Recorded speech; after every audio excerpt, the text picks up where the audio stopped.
That was a wonderful talk. Yeah, thank you. We had a great time. So a couple questions for you for our audience here and our audience around the world.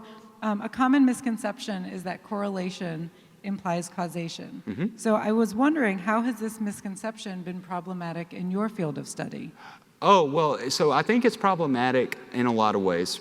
Okay, so I'll try to give you two really good examples. When you're talking about correlation, sometimes it's just so clear that it's causation that you can almost be delusional. It's not, right? Even though it seems that way. So even as a researcher who does this type of work, you can trick yourself sometimes. Okay, so that's one problem. Another problem is when you present correlation. As I said in my talk, I do experimental and differential research, and I try to put them together, and it's this big melting pot. So another issue with doing correlational research is when you have to present your results to people who only do experimental research.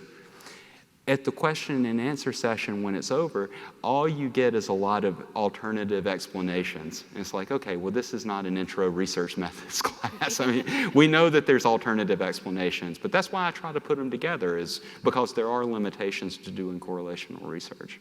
And just to follow up, do you tend to do them in the same study? How do you work it? You know something, I believe that you should keep it simple. So I usually do one by itself first, very simple study. Then I'll try to replicate that. Replication is an incredibly important concept right now in all of science, not just psychology. So, I try to replicate it and I try to build on it. And so usually I don't go to the large, doing both experimental and individual differences simultaneously until it's the last study and I've replicated it a few times and I kind of know what I'm talking about. Then I start thinking about, I've replicated my effect. Then I start thinking, well, who might this effect be bigger for and who might it be smaller for? So, it's sort of programmatic that way. And what are the challenges, I guess, when you're looking at differential studies where you're compared to, I guess, more traditional group-based comparison study? What's important to look at? So do you need more numbers in your studies when you're looking at the differential level? Is it harder to achieve statistical significance? Are you more likely to get false positives? What are sort of the challenges for you in designing those? Yeah, so big challenges with doing correlational research, the way that I personally think it should be done is you need large sample sizes. You don't need 15,000. That was spectacular. Of course, it's better if you have that. So you want a big sample size, and that can be costly, even for us who study just undergraduate students, and I have access to lots of them through classes. You need lots of, and so it's an expensive study. Another issue that happens from time to time with the replication issue is somebody will say, well, I didn't replicate your effect. And said, okay, thank you for following up. That's great, and let's see what you're doing. And it might be someone at a more prestigious university than a less prestigious university, okay? And so there may be more variability.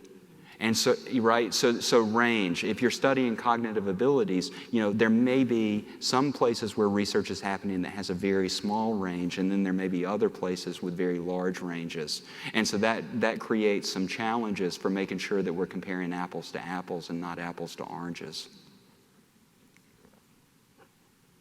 Great. Another question was just what you're interested in and looking forward to in the future, and also if this experience with SPARCS has sparked any interests for you to do things in your research differently. Yeah. Oh, absolutely. So it's a phenomenal conference. The production team has been great in trying to get things changed with, how we've had some issues, and beyond how wonderful the conference is, we're also sort of talking about issues with learning and memory, which is what I do. And so we're thinking about whether or not dogs can think about the future and think about the past. I mean, I study that in humans. I mean, that episodic memory function.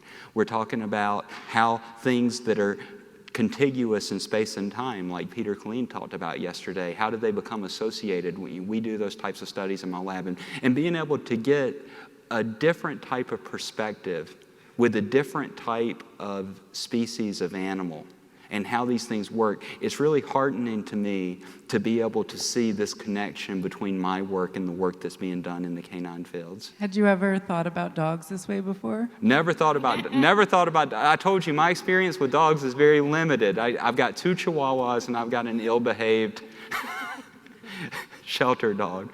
All right, Jim. George is a wonderful dog. I mean, I'm going to say George is a wonderful dog, right? This is, I could get in trouble up here. We've loved hearing about George, and we've really enjoyed your talk. So thank you so much for coming in. Thank you for having me.